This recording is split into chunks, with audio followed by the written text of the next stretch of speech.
అలవిగాని హామీలిచ్చి గద్దెనెక్కిన రేవంత్ సర్కారు యువతకు దగా చేస్తున్నది. ఆఖరకు రాజీవ్ యువ వికాసం పథకంపై ప్రగల్భాలు పలికిన పాలకులు ఇప్పుడు ఆ ఊసే ఎత్తడం లేదు. దరఖాస్తులు స్వీకరించారు కానీ పథకం ఇంకా మొదలు కాలేదు. ఏడాది కాలంగా యువ వికాసం కోసం యువతరం ఎదురు చూస్తోంది. మరోవైపు స్వయం ఉపాధి కోసం నిరుద్యోగులు చేసుకున్న 12 లక్షల అప్లికేషన్లను కాంగ్రెస్ ప్రభుత్వం రద్దు చేయడంపై ఆగ్రహం వ్యక్తమవుతోంది.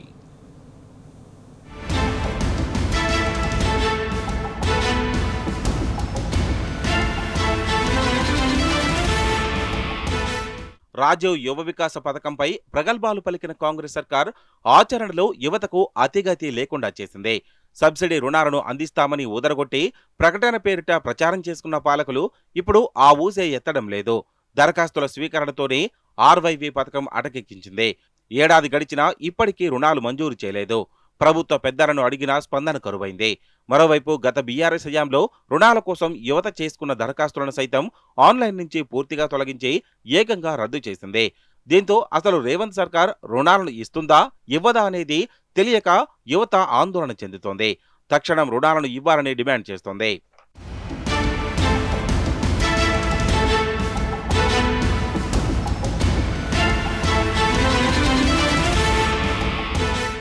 ఆర్వైవి పథకం పేరిట స్వయం ఉపాధి కోసం సబ్సిడీ రుణాలను అందిస్తామంటూ అసెంబ్లీ వేదికగా కాంగ్రెస్ సర్కార్ ఊదరగొట్టింది.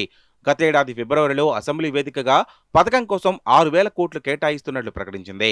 ప్రతి నియోజకవర్గంలో 5,000 మంది యువతకు జూన్ 2 నుంచి 9 వరకు రుణాలను మంజూరు చేస్తామని ఊదరగొట్టింది.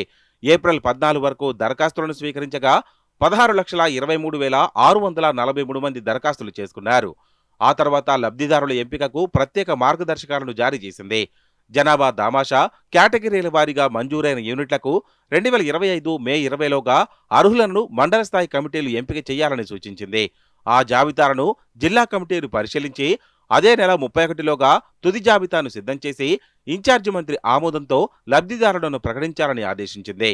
తెలంగాణ ఆవిర్భావ దినోత్సవాన్ని పురస్కరించుకొని 2025 జూన్ 2 నుంచి 9 దాకా లబ్ధిదారులకు రుణాలు మంజూరు పత్రాలను పంపిణీ చేయాలని రేవంత్ సర్కార్ ఆనాడు హడావిడి చేసింది.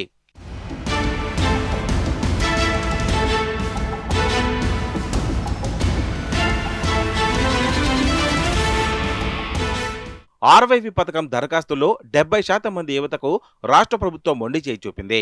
మొత్తంగా 30% మందికే రుణాలను మంజూరు చేయాలని నిర్ణయించింది. పథకాన్ని మొత్తంగా 5 దశల్లో అమలు చేయాలని, తొలుత 50,000, ఆఖరున 4 లక్షల యూనిట్లను మంజూరు చేయాలని ప్రకటించింది. జూన్ 2నే రాష్ట్ర వ్యాప్తంగా యువతకు యువ వికాసం రుణాల ప్రొసీడింగ్స్ అందిస్తామంటూ హడావిడి చేసింది.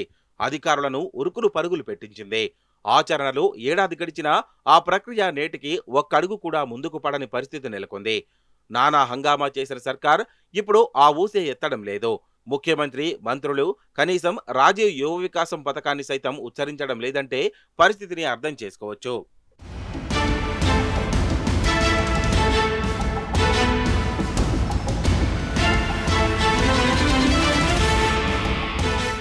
బీఆర్ఎస్ హయాంలో స్వయం ఉపాధి కోసం దరఖాస్తులను స్వీకరించారు. రాష్ట్ర వ్యాప్తంగా బీసీ బంధు కోసం 5,28,862 మంది దరఖాస్తు చేసుకోగా అందులో 4.13 లక్షల మందిని అర్హులుగా గుర్తించారు. 40,000 మందికి లక్ష చొప్పున ఆర్థిక సాయాన్ని అందజేశారు. ఇంకా 3.73 లక్షల మంది వెయిటింగ్ జాబితాలో ఉన్నారు. మైనారిటీ బంధు పథకానికి 2.16 లక్షల మంది దరఖాస్తు చేసుకోగా 11,000 మందికి మంజూరు చేశారు. ఇంకా 2.5 లక్షల దరఖాస్తులు పెండింగ్లో ఉన్నాయి.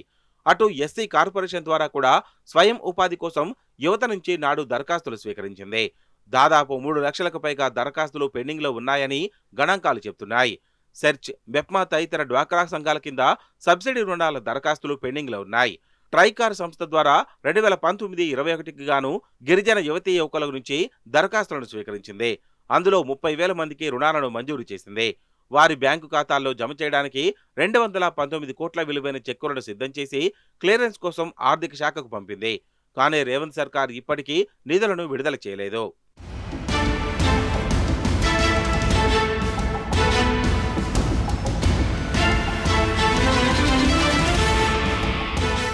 అన్ని కార్పొరేషన్లు కలిపి స్వయం ఉపాధి కోసం యువత చేసుకున్న గత దరఖాస్తులే 12 లక్షలకు పైగా పెండింగ్లో ఉన్నాయి. ఇప్పటి వరకు ఆన్లైన్లో పెండింగ్లో ఉన్న ఆయా దరఖాస్తులన్నింటినీ కాంగ్రెస్ ప్రభుత్వం తాజాగా రద్దు చేసింది.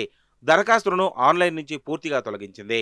దీంతో సదరు అర్జీదారులు 2 విధాలుగా నష్టపోయిన దారుణ పరిస్థితి నెలకొంది.